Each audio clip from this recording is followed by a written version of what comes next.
有动保团体伫高雄旗山的三峡里来进行动物普查，结果发现讲有一城市的厝里拢有饲动物，大部分拢是饲狗仔，也毋过有将近8成的狗仔无晶片，5成7嘛无拔起来哦。统计地方有60只的流浪狗仔，所以这个所在的问题哦，其实嘛是咱台湾社会动保的问题。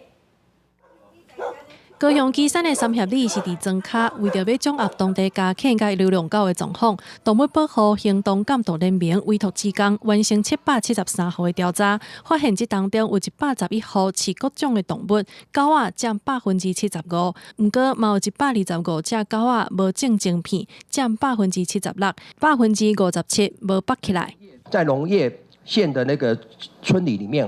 结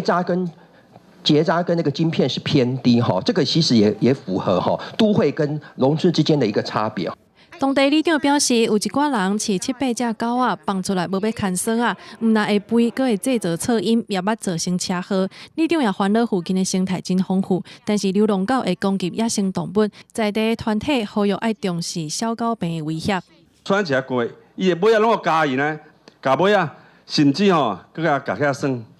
这样呢，只孙家的失去也是性命。在内门它也是一个狂犬病的一个疫区。游荡犬如果没有有效的管理的话，其实也会造成除了疾病的安全以外，还有一个生态的一个浩劫。 动物保护行动监督联盟指出，三峡里的状况是全台湾社会拢会拄到的问题。针对这个问题，农委会畜牧处回应：狗若无拔起来，主人若无负责任，就会变作是流浪狗的问题。所以对源头管理真需要地方的参与。若准全国村里长加入协助，才有可能解决问题。记者综合报道。